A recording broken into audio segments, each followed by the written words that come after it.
Introduction: The Wealth Dichotomy Keynote Mastery. The private journey of knowledgeable speaker. So, we're here today to speak about leadership and doing big things, about taking it to the following level. But as you unfortunately already know, we're facing some pretty cold hard facts. The economy isn't exactly booming out there, is it?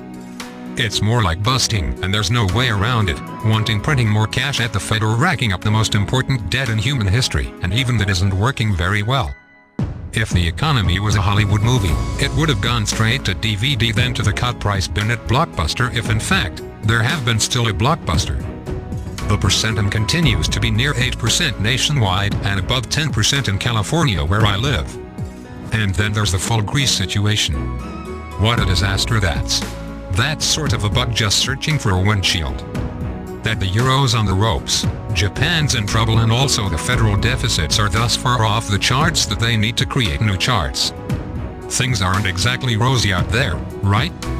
It's a difficult time, and also the future looks about as secure as Lindsay Lohan driving along the San Andreas Fault while texting on her cellular phone with a cocktail in her hand. Pause. Meanwhile, you'll find this interesting: the quantity of millionaires has actually doubled since 1997. Doubled. Are you able to believe it? The identical is true for people worth over 10 million or 100 million. It's even true for billionaires. Doubled. Consider that for a flash. So if the quantity of millionaires has doubled within the last 15 years, and it has, which means only 15 years ago, half today's millionaires hadn't yet acquired their wealth. And it's also an indisputable fact that the number of millionaires in 1997 had doubled since 1982, 15 years earlier, which suggests that only half had their wealth back in 1982. Which means that 3/4 of all of today's millionaires made their wealth within the last 30 years. Now consider that. They didn't inherit their wealth. They made it themselves, during their own lifetimes. In America, 93% of millionaires are first-generation millionaires, and only 3% of them are professional athletes or the luckiest of celebrities. So if all 90% of today's millionaires made their wealth themselves in some variety of business venture, high-paid career, or successful investment strategy. And it's not just happening in America either. It's happening within the UK and everyone across Europe still. It's happening in places like India and China. It's happening in Russia.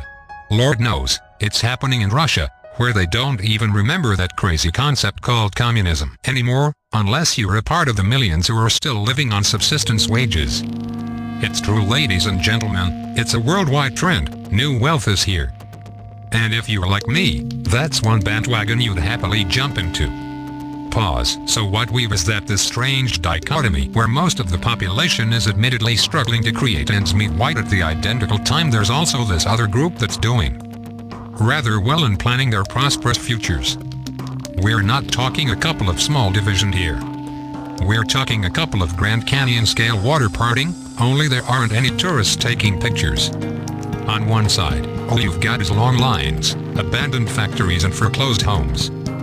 But on the opposite, you've got gated communities, luxury yachts, and exotic sports cars. What's the deal? How did we get here? Well, that's what we're visiting discuss today. Because the reality is that there's never been a stronger time to be ambitious. There's never been a stronger time to be an entrepreneur. There's never been a stronger time to think big. There's actually a really interesting misunderstanding of the division between rich and poor. The majority believe that the division is between people that earn $150K or less annually and people who earn $250K or more, but that's not the division that's widening. In fact, the division is getting narrower. The particular division between rich and poor is between those making $500K or less annually and people making $10 or more. That's truth division. That's the division that's widening. That's the division they're talking about. It's just that no one wants to speak about those varieties of numbers. Earning $10 annually is thus far outside most people's reality that it not seems believable, but it's the fact in our society. Introduction: Sir Richard Branson. I'm sure everyone here is aware of the name, Sir Richard Branson. He's the CEO and founding father of Virgin America and Virgin Atlantic, and every one of the opposite Virgin companies. He's famous for saying that the fastest thanks to become a millionaire is to begin out as a billionaire then start an airline. Now, obviously, that's intended as a joke, perhaps a joke you merely need $1 billion or $2 to urge, but a joke nonetheless. Nobody takes a comment like that seriously. But during a way, it's also a classic example of what I prefer to call top-down thinking. Most people, after they consider becoming a millionaire, consider slowly struggling from $1,000 to $10,000, then fighting their thanks to $100,000 before finally arriving at $1 million. But as Branson's Tosthoff quip, he starts out above the target, then comes down on top of it from above.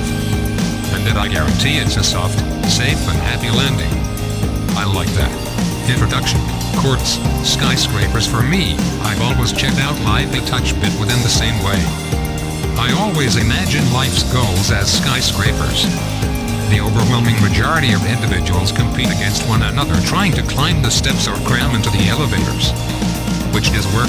You'll be able to climb your thanks to the highest.